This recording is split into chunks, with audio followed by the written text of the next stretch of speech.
Vous évoquiez les réalités du territoire. Nous sommes allés à la rencontre du père Jean-Marie Liu à Dreux.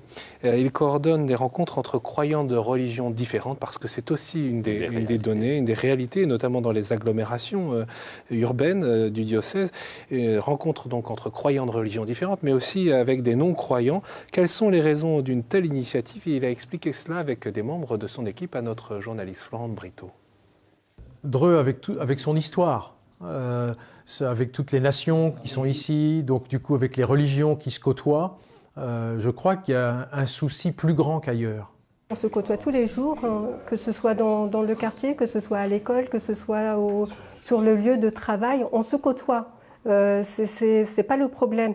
Maintenant, il ne suffit pas de se côtoyer, on apprend à mieux se connaître, à mieux aller les uns vers les autres, parce que c'est ce qui manque.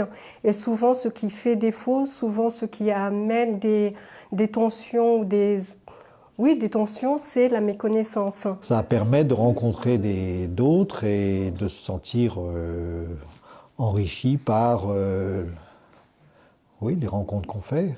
Et il y a sûrement dans les générations qui arrivent maintenant une plus grande ouverture que celle qu'on a pu avoir spontanément il y a quelques dizaines d'années. Moi, je suis prêtre depuis 25 ans.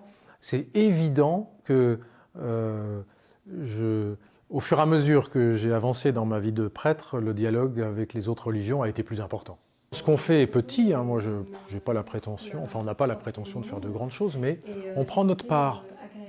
Et comme il y en a plein d'autres à Dreux qui prennent leur part, finalement on est quand même assez nombreux à échanger.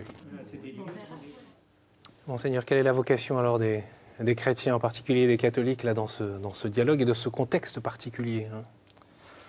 La vocation des catholiques, des chrétiens, c'est de prendre leur part à la vie, à une vie en société avec la diversité des appartenances ethniques, religieuses, philosophiques, prendre leur part au bien commun. Et il n'y a pas de bien commun sans rencontre, sans dialogue. Voilà, et au-delà des crispations aussi.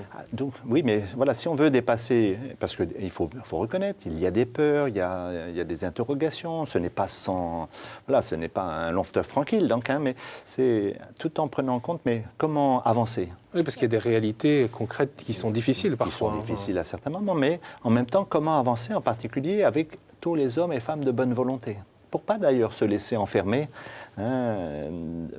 dans une approche que certains souhaitent, c'est-à-dire une approche simplement d'opposition et donc qui serait soit de la juxtaposition d'hommes et de femmes qui s'ignorent, ou soit qui nous entraînerait dans du conflit. Or, il y a des hommes et des femmes de bonne volonté. Mais d'où l'enjeu de se rencontrer, de dialoguer, de mieux se connaître. Ça ne va pas supprimer, et l'objectif, ce n'est pas de supprimer les différences, mais de mieux se connaître, surtout quand la vie quotidienne fait que l'on se rencontre au quotidien.